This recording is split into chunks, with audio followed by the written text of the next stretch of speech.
Hola, bienvenidos. Ya estamos listos para seguir aprendiendo sobre artes decorativas. En esta, nuestra visita dirigida, en la que cada semana venimos para conocer un poco más sobre patrimonio y cultura.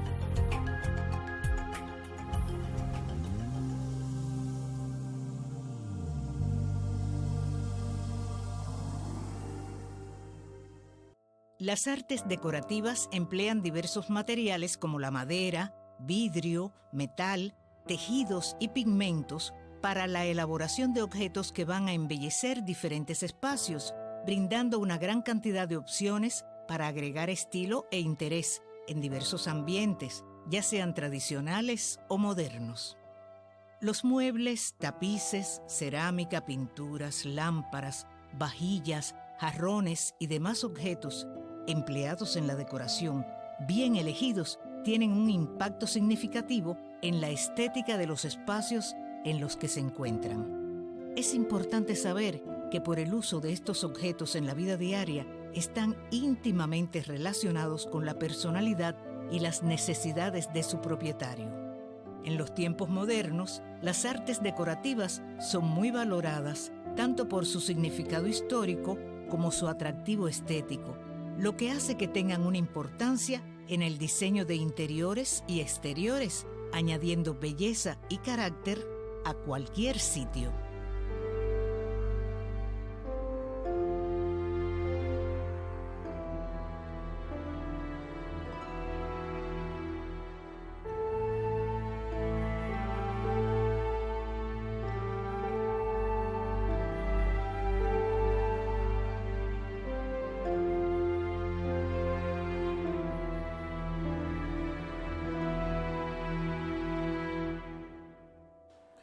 Bueno, estamos ahora en la planta alta del museo, pero dentro de uno de lo que fuera una de las habitaciones.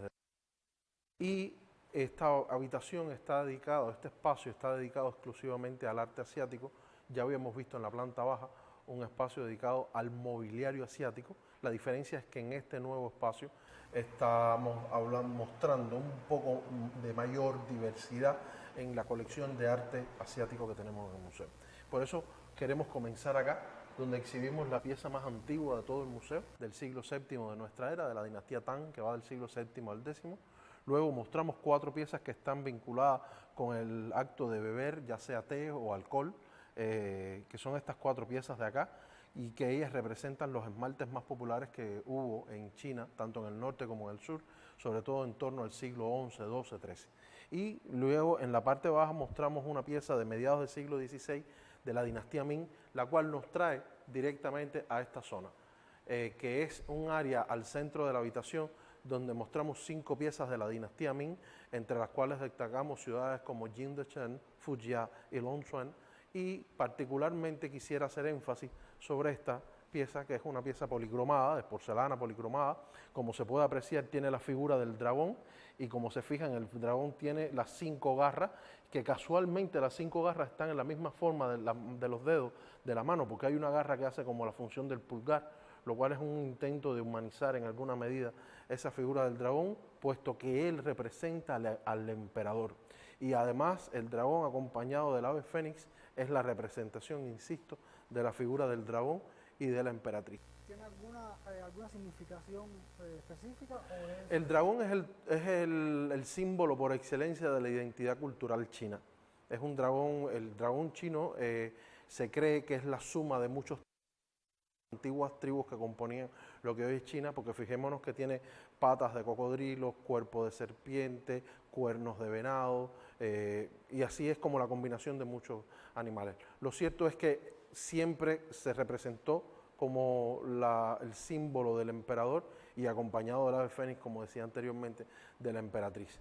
Y en este caso podemos apreciar que hay una pequeña cartela acá con un texto que se lee de derecha a izquierda y dice Daming Wang Li Nianzhi, que significa hecho en el año de Wang Li de la gran dinastía Ming, que el año del emperador Wang Li concretamente ronda la pieza en torno a 1595.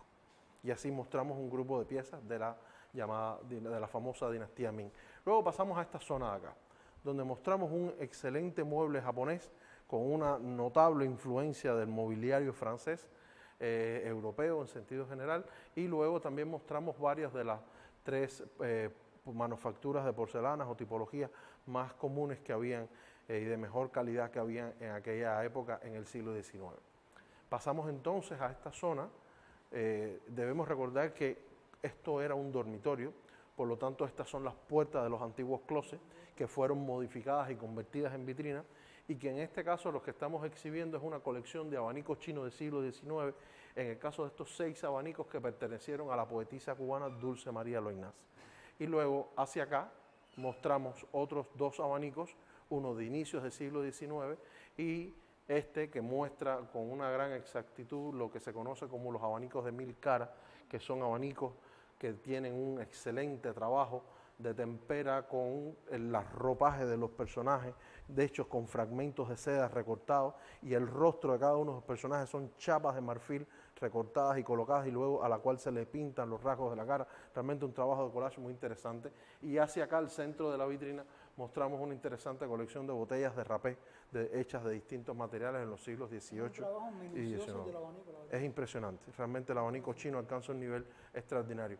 Luego, esto es una vitrina que dedicamos a las piedras semipreciosas provenientes de China, sobre todo el jade, que es la piedra más valiosa, jades de finales del siglo XVII y de segunda mitad del siglo XVIII, sobre el cual destacamos sobre todo aquella figura de jade verde, que es un candelabro y que fue hecho para el consumo propio del emperador, dado la calidad de la misma. También mostramos piezas de siglos también XVIII, pero hacia acá del siglo XX, de jades, también de cristal de roca, cuarzo rosado, lapislázuli, piedra de jabón, y otra pieza que al igual que la anterior de cerámica de la dinastía Tang del entre el siglo VII y el X de nuestra era.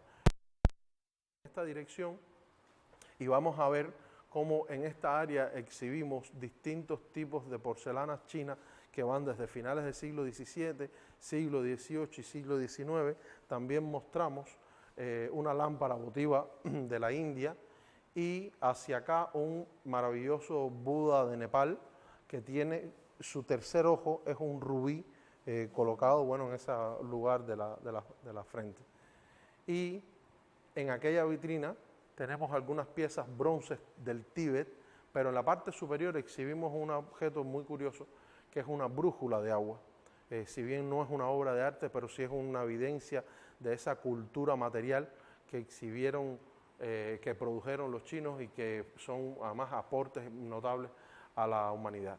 En esta vitrina exhibimos algunas de las piezas del trabajo de la laca, tan maravilloso, pero que en este caso decorada la laca con pigmentos de oro.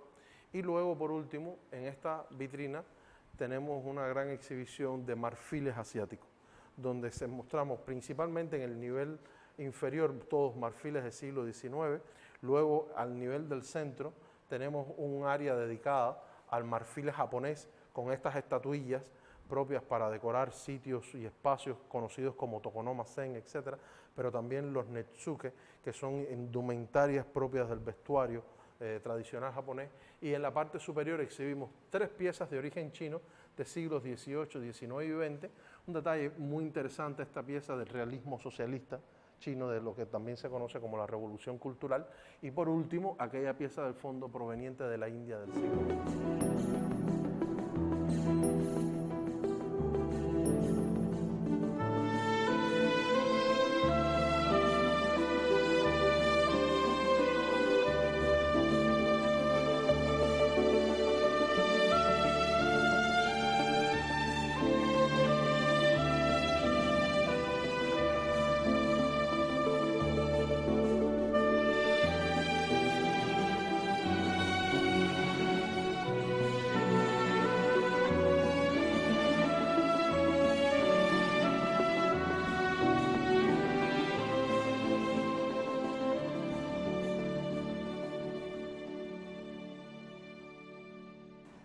Estamos ahora en otro de los cuartos de la casa, ¿no? Pero ambientado al estilo neoclásico. Efectivamente. Si miramos los planos originales de la casa, dice Chambre de Madame o la cámara de la señora de la casa. Y sí, es un espacio ambientado al estilo neoclásico, también conocido como Luis XVI, y precisamente hemos tratado de continuar o de seguir ese discurso decorativo que vemos en las paredes, en las chimeneas, en el espejo, etcétera, y se ha ambientado el espacio con estos maravillosos muebles medallón provenientes de ese periodo. También tenemos aquellas consolas del lado de allá, también del siglo, de segunda mitad del siglo XVIII, del propio periodo neoclásico, y sobre todo esos candelabros que están encima de ella. Fíjense cómo cambia notablemente el motivo decorativo, a diferencia de otros periodos que eran estas mujeres robustas, semidesnudas, y comienzan a emplearse sobre todo figuras que apelan a la mitología grecolatina. Y en este caso son dos candelabros hechos por el importante escultor francés Michel Clodion, una figura muy renombrada en la segunda mitad del siglo XVIII. Pero esta habitación tiene la particularidad de exhibir la pieza más valiosa de la colección del museo y, por lo tanto, una de las piezas más importantes del patrimonio cultural en nuestro país. Y se trata de este armario secretaire.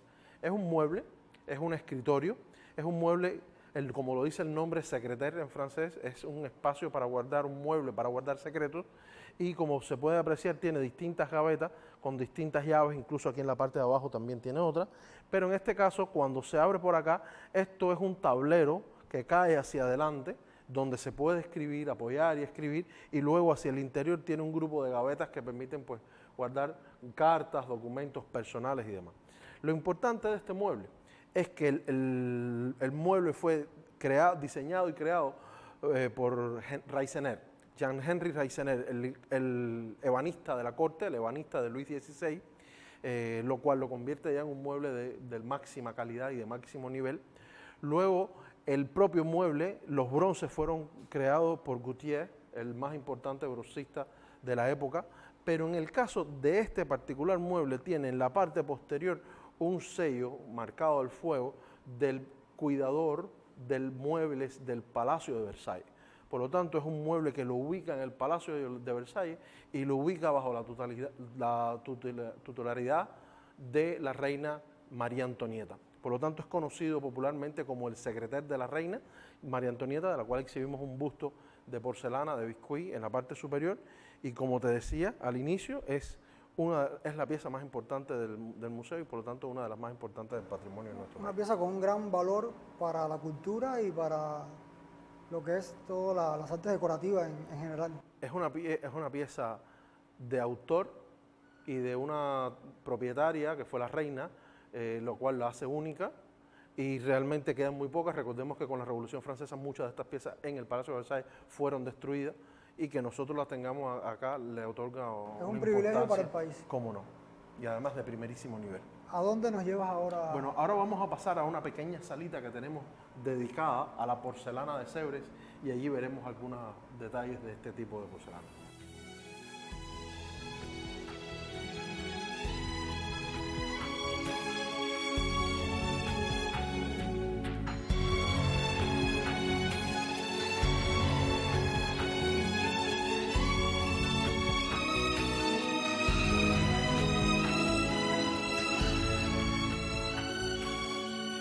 Bueno, nos encontramos ahora en un espacio que originalmente fuera un área de espera antes de pasar al salón de invitados, del cual hablaremos más tarde.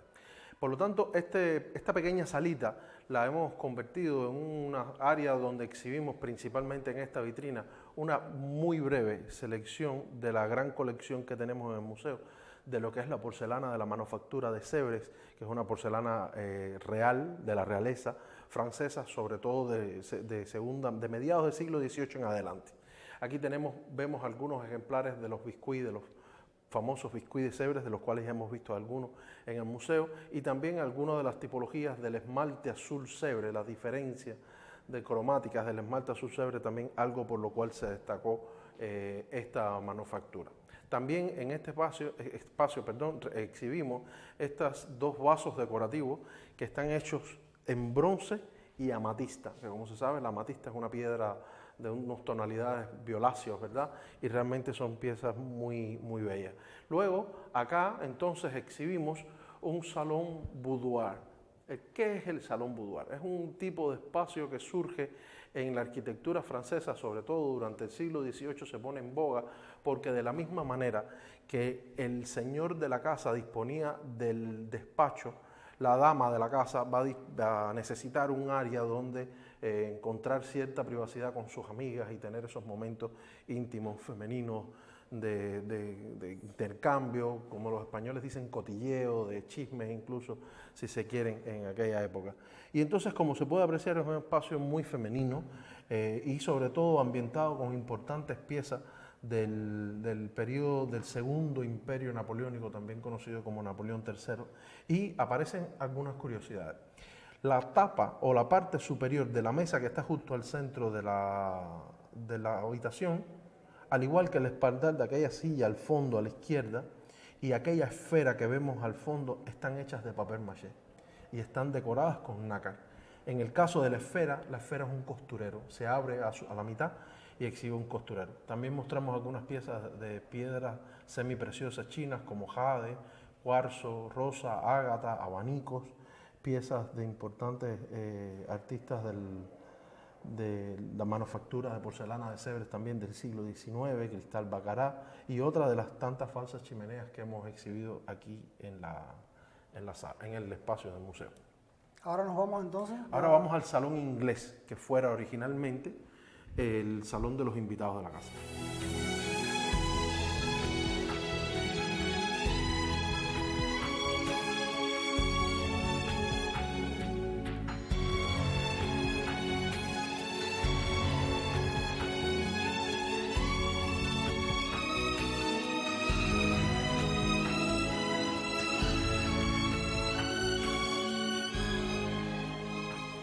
Ahora nos encontramos en una sala dedicada al arte británico y si de arte inglés se trata, pues no podemos obviar la importante influencia o impacto que ellos tuvieron en la platería. Nosotros tenemos, como te había dicho en otras ocasiones, una gran colección de orfebrería, entre la cual, por supuesto, la plata británica resalta con importantes obras, sobre todo de los siglos finales del XVIII, pero sobre todo del siglo XIX.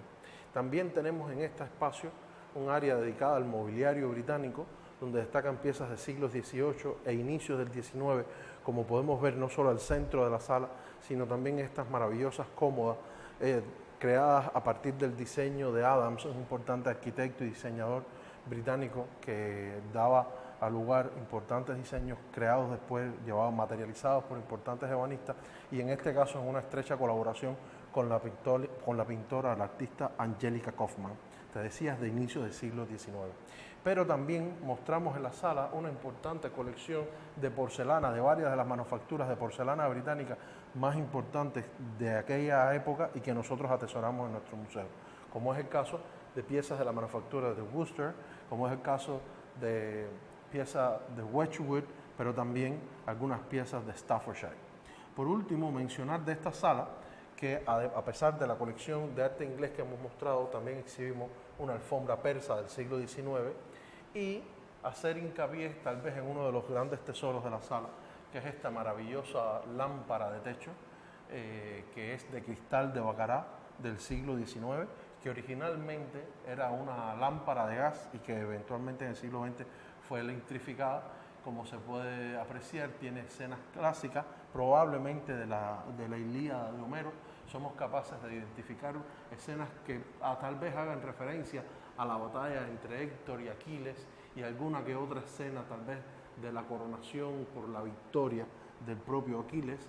Y bueno, es probablemente la lámpara de techo más impresionante que tenemos en el museo. Es una lámpara que recoge historia. Que recoge historia, recoge calidad artística, artesanal, y un dato importante, esa lámpara siempre, desde la época de la Condesa, ha estado en este lugar.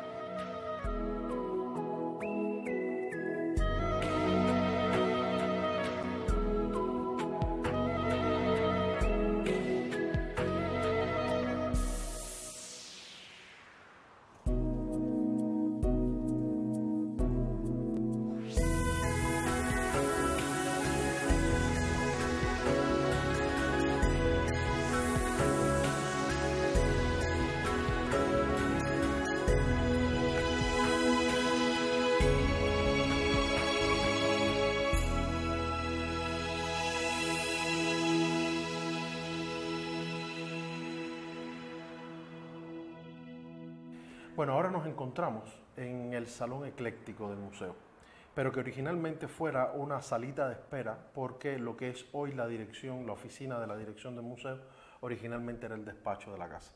Por lo tanto, en esta pequeña habitación exhibimos piezas, importantes piezas, sobre todo de mobiliario del eclecticismo, donde podemos apreciar piezas de Francia y de Estados Unidos, sobre todo de aquel momento a finales del siglo XIX, donde hay un resurgir de lo que fue el periodo Luis XV, lo que se conoce también en el término en inglés como revivir el Rococó, el Rococo Revival en aquella época. Pero lo importante de esta sala es que exhibimos piezas muy valiosas, como es el caso de esa maravillosa Victoria alada, que está hecha completamente de marfil.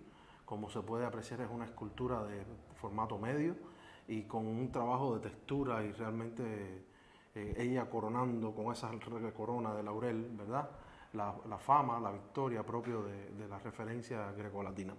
Otras piezas importantes, los muebles, como había mencionado con anterioridad, norteamericanos, franceses, otras de las consolas, este maravilloso reloj, que es un reloj alemán de porcelana y alabastro, pero el área más interesante para nosotros resulta este espacio de acá, porque es la única área en el museo donde exhibimos del siglo XIX arte cubano. Vemos dos cuadros de los hermanos Chartrand, dos cuadros de pequeño formato, y también esta maravillosa consola o cómoda cubana del siglo XIX, trabajada en estas preciosas maderas que se dan en nuestro país y que, como podemos apreciar, tiene una notable influencia de lo que fue ese estilo del rococó del siglo XVIII, pero ya va anunciando desde el eclecticismo qué vendría a ser o las influencias de las cuales se nutriría el Art Nouveau.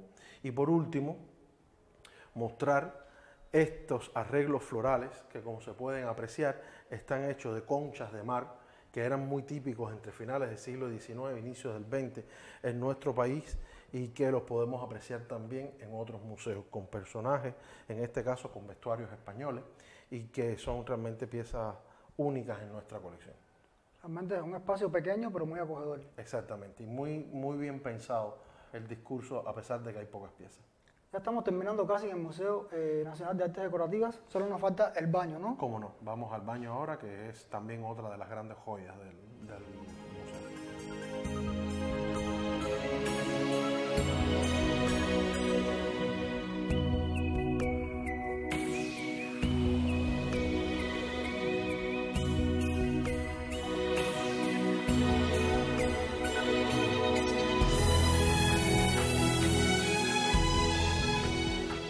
Bueno, nos encontramos ahora en el baño principal de la casa. Es un baño, como se puede apreciar, que al igual que el salón comedor tiene todas sus paredes cubiertas de mármol, con la particularidad de que en este caso es un baño que está ambientado al estilo Art Deco, que es un estilo que surge en Europa y que se populariza a nivel mundial, incluyendo los Estados Unidos, sobre todo en los primeros años del siglo XX. En el caso del baño nuestro es, según expertos y arquitectos cubanos, considerado como el baño Art Deco más importante que existe en la arquitectura doméstica de nuestro país. Es un espacio en el que se puede apreciar también incluso cómo los cristales, las lámparas y los apliques fueron hechos por un importante cristalero francés de apellido Sabinot, específicamente para este baño. Otro detalle que podemos apreciar es que los espejos, los dos únicos espejos que terminan en un arco en la parte superior, son puertas que dan a pequeñas habitaciones en las cuales en una se encuentra el bidet y en la otra se encuentra la taza sanitaria. Por lo tanto, desde que se convirtió la casa en museo, se ha exhibido el baño como una sala de exposición permanente donde se exhiben distintos ajuares de tocador, juegos de tocador, se pueden apreciar pomos de perfume y demás elementos que a lo largo de la historia se han utilizado para el aseo personal y para la perfumería y el embellecimiento en sentido general. Por lo tanto, es una de las salas más importantes del museo y por lo tanto la que concluye el discurso museológico de nuestra institución.